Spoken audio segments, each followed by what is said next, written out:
Halo, Assalamualaikum warahmatullahi wabarakatuh. Ketemu lagi dengan saya, Dr. Ziki Ombana, spesialis saraf.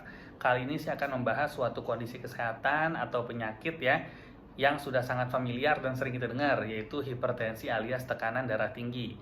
Tetapi, tekanan darah tinggi ini meskipun sering didengar dan kita sudah banyak familiar sekali mendengarnya, banyak stigma atau mitos atau cerita atau katanya yang ternyata sebenarnya nggak benar dalam masalah tekanan darah tinggi ini. Oke, yang pertama adalah tekanan darah tinggi itu biasanya katanya adalah tekanan darah yang di atas normal, iya benar. Tapi normalnya itu selama ini dianggap adalah 120/80 gitu ya.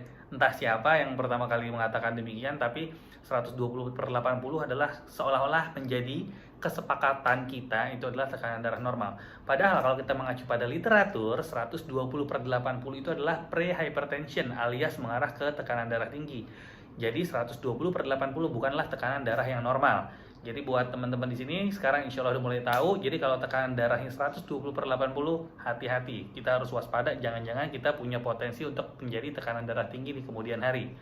Kemudian tekanan darah tinggi ini memang dia ada faktor resiko genetik ya, arti dalam keluarga. Kalau memang dari keluarga, baik orang tua, kakek, kakak, tante, om, dan saudara-saudara itu punya riwayat darah tinggi, kemungkinan kita memiliki tekanan darah tinggi juga lebih besar dibandingkan orang yang tidak punya riwayat keluarga.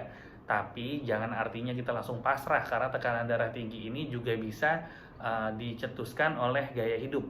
Misalnya kurang olahraga, konsumsi natrium alias garam ya yang terlalu tinggi gitu ya, itu juga hati-hati gitu. Dan bicara tentang garam di sini bukan masalah garam yang rasanya asin aja ya. Jadi orang beranggapan bahwa supaya nggak tekanan darah tinggi dia tidak mengkonsumsi garam, bukan begitu intinya.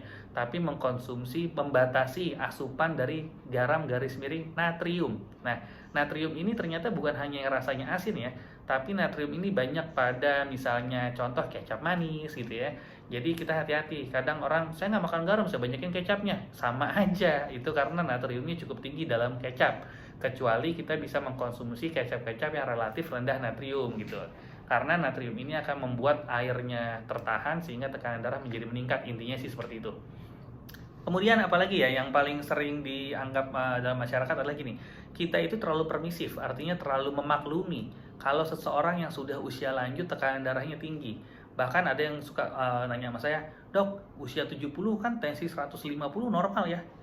Jawabannya enggak gitu loh. Karena kita bicara tentang tekanan darah lain dengan urusan dengan usia. Di situ disebut tekanan darah normal, prehypertension, hipertensi stadium 1, stadium 2, dan hipertensi yang berat atau krisis hipertensi. Nggak ngomong masalah usia. Jadi kalau tekanan darahnya tinggi pada orang tua, berarti orang tua tersebut sudah mengalami hipertensi yang jangan dimaklumi, tapi harus ditangani dengan cepat dan tepat masalah si hipertensinya. Kenapa harus ditangani dengan cepat dan tepat? Nah, sekarang gini, sebelum maju ke sana, saya akan bahas tentang masalah obat. Jadi banyak yang beranggapan bahwa kalau orang sudah mengidap hipertensi, maka dia harus minum obat seumur hidup gitu ya. Tidak bisa disalahkan, tapi mungkin ada pandangan lain. Jadi seperti ini, kalau kita bicara hipertensi, kita tidak hanya menggunakan obat-obatan saja, tapi harus tentang juga gaya hidup, lifestyle, olahraga gitu ya, ini itu penting. Dan obat-obatan sampai kapan dipakai? Sampai orang tersebut tensinya terkontrol. Terkontrol dalam arti kapan? Dokter yang memeriksa yang lebih paham terkontrolnya berapa targetnya.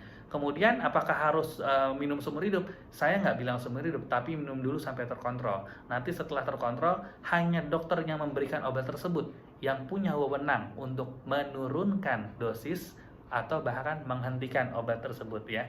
Jangan pernah menghentikan obat sendiri. Hati-hati. Karena kenapa? Tapi dok, kalau minum obat terus-menerus nanti ginjalnya rusak. Nah ini saya pernah bahas di video saya yang lain. Jadi nggak ada hubungannya sebenarnya, nggak ada hubungan sama sekali. Obat itu banyak yang terkait di metabolisme atau dibuangnya di liver sebenarnya, bukan di ginjal.